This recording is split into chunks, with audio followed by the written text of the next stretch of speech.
আসসালামু আলাইকুম। তাওবা সংক্রান্ত একটি আশ্চর্য ঘটনা আজকে শেয়ার করব ইনশাআল্লাহ।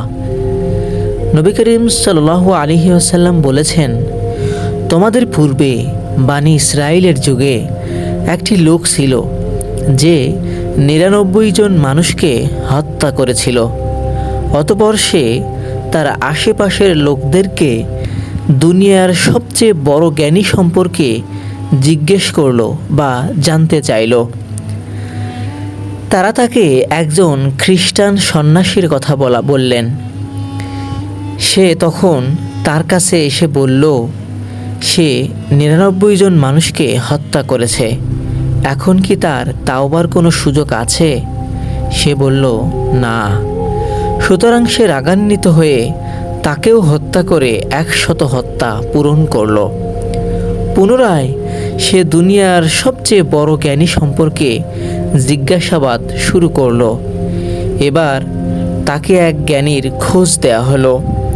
সে তার নিকট এসে বলল যে, অর্থাৎ ওই জ্ঞানী লোকের নিকট এসে বলল যে সে ১০০ মানুষ খুন করেছে, সুতরাং তার কি তাওবার কোনো সুযোগ আছে? জ্ঞানী লোকটি বলল, হ্যাঁ আছে। তারও তাওবার মধ্যে কে বাধা সৃষ্টি করবে?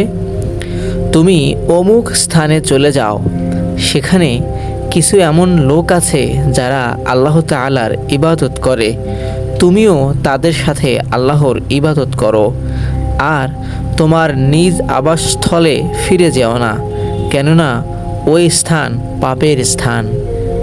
অতঃপর সেই পাপী ব্যক্তি ওই স্থানের দিকে যেতে আরম্ভ করল। অর্থাৎ ওই জ্ঞানী ব্যক্তি যেই স্থানে তাকে যেতে বলেছিল সে ওই স্থানের দিকে যেতে আরম্ভ করল। যখন সে মধ্য রাস্তায় পৌঁছল তখন তার মৃত্যু এসে গেল। তার দেহ থেকে আত্মা বের করার জন্য রহমত ও আযাবের উভয় প্রকার ফেরেশতা উপস্থিত হলেন। ফেরেশতাদের মধ্যে তর্ক বিতর্ক আরম্ভ হলো। রহমতের ফেরেশতাগণ বললেন, এই ব্যক্তি তাওবা করতে এসেছিল এবং পূর্ণ আন্তরিকতার সাথে আল্লাহর দিকে তার আগমন ঘটেছে। আর আযাবের ফেরেশতাগণ বললেন, এই লোক এখনও ভালো কাজ করেনি, এই জন্য সে শাস্তির উপযুক্ত। এমত অবস্থায় একজন ফেরেশতা মানুষের রূপ ধারণ করে উপস্থিত হলেন। ফেরেশতাগণ তাকে সালিশ মানলেন।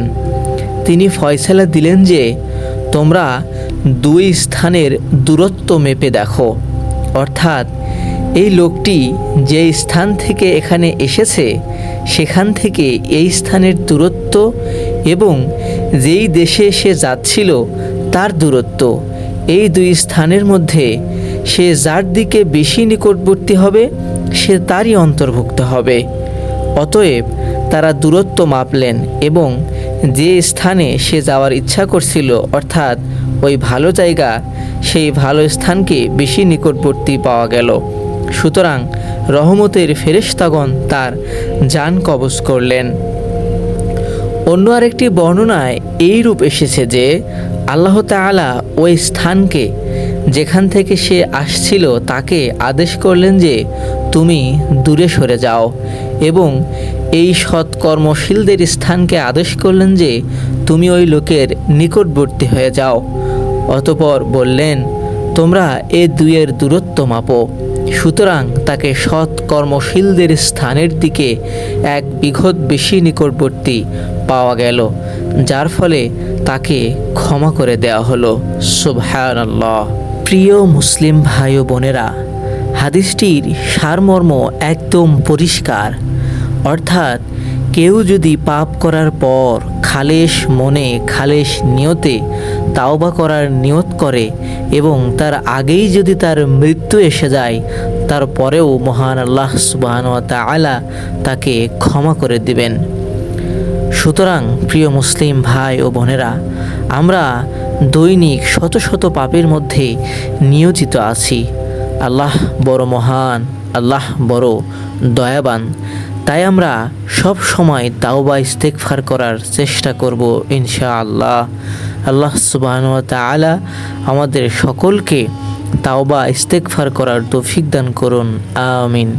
ভিডিওটি ভালো লাগলে লাইক দিবেন, শেয়ার করে বন্ধুবান্ধবের কাছে পৌঁছে দিবেন, যাতে করে আপনিও নেকির ভাগীদার হন। এবং এমন আরও ভিডিও পেতে আমাদের চ্যানেলটি সাবস্ক্রাইব করে আমাদের সাথে